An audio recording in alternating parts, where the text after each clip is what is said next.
In 2007, the unknown artists were born. Years later, the founders, Emily and Pam, decided to start interviewing up-and-coming artists via Skype. This is their podcast. Welcome to the second episode of the Unknown Artists podcast. We are here with our good friend, Carson Higgins. No, you're not. From American Idol, among many other things. By the way, I'm Emily Clark, and I'm here with my co-host. Associate Pamela Eberhardt. Yes. So, yeah, we're here with Carson Higgins. And Carson, welcome. Hello. What a welcome. What a welcome. It's so good to be here. Carson, and you know the game, every time you hear the words unknown artist, you take a drink. Take a drink! Oh my god. Do it. Okay, so Carson, how did you get involved with the Unknown Artists? Well, Emily, let me tell you, I know your husband. I have known him. Husband. I have known him. In the biblical sense? In the biblical sense. No, I lived in a cozy shack with Bobbert Simpson. And then I received a telephone call one day to take part in a musical written by this lady, Pam. Hello. Hi. That was me.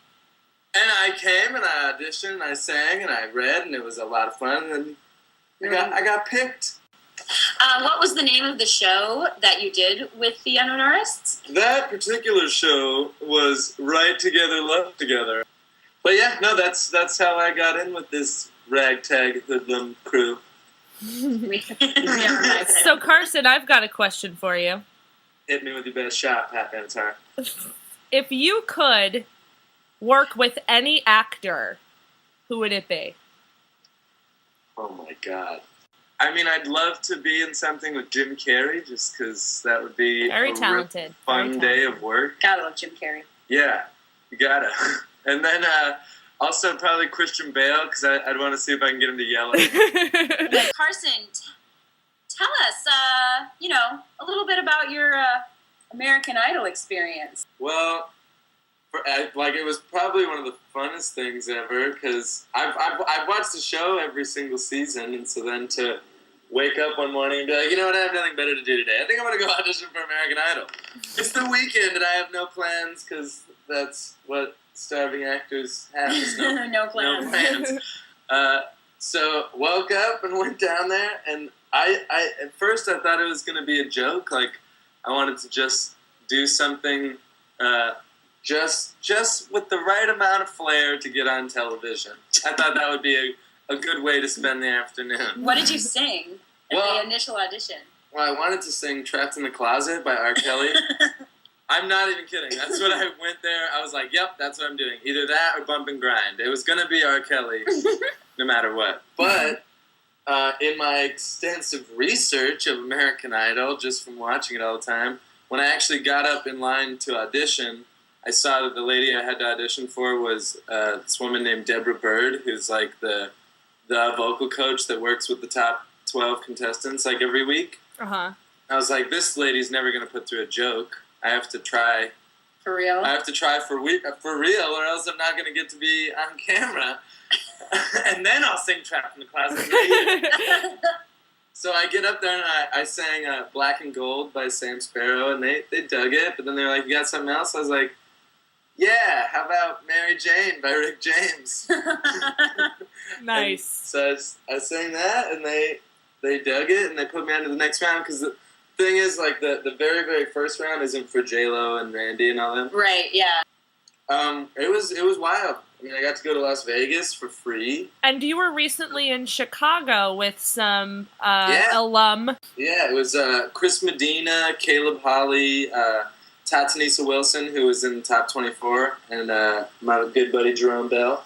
We did a fundraiser concert for Chris Medina's fiance, who had the accident. So we got to do this awesome concert, and there was like over 1,000 people there. Oh shit! Wow, it was crazy, and I had never done like a concert before, so So what was it like meeting Ryan Seacrest?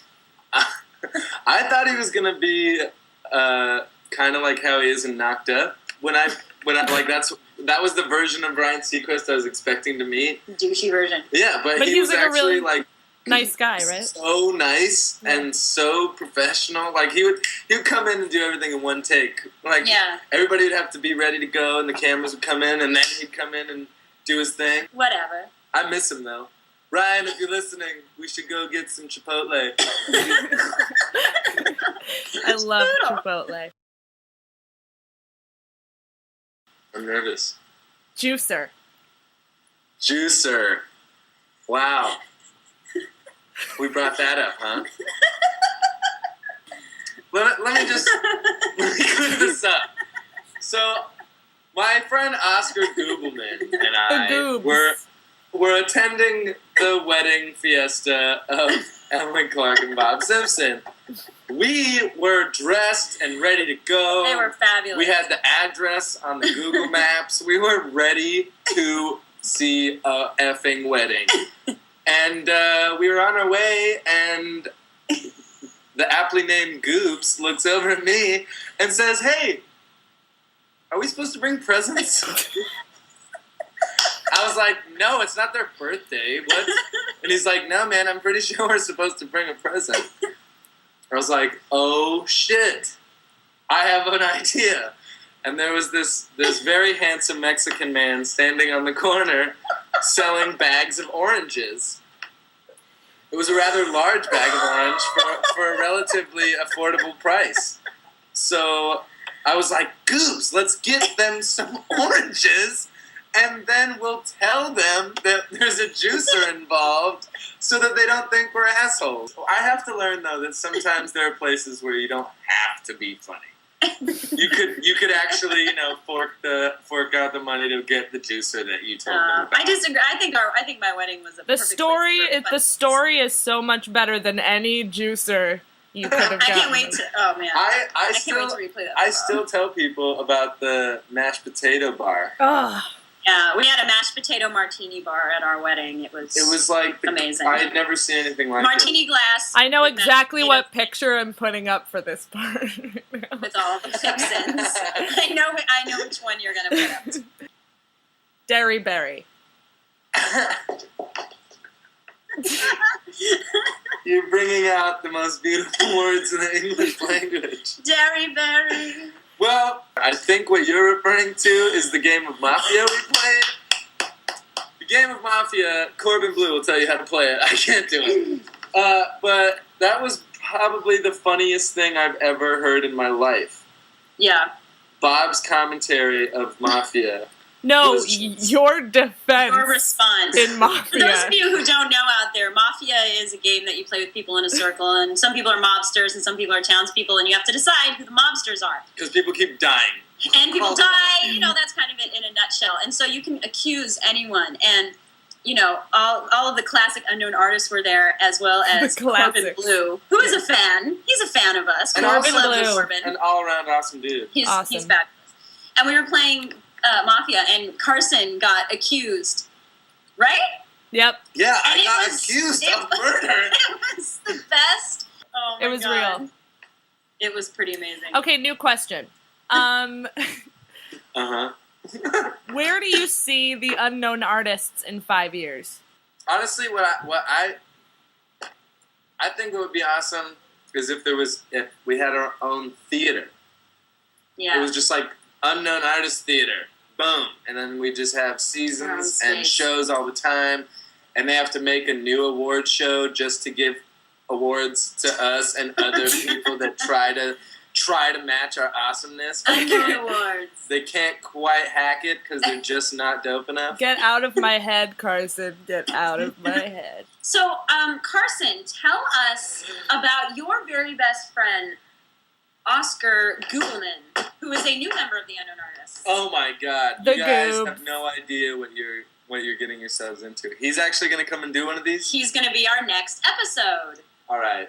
I just have to warn you. He might be the coolest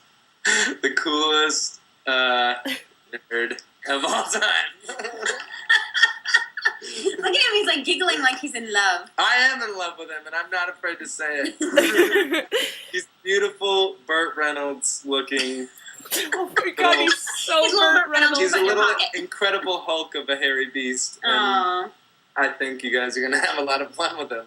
Well, Carson, thank you for being here with us for our... We can't thank you enough for being here. Thanks for having me, and I wish you luck in all the other ones that you do. Hopefully you can bring me back so I can get another one of these gift bags. Oh, yeah. You can't even believe it. And thanks for being with us. I'm Emily Clark. I'm Pamela Eberhardt. And we'll see you next time.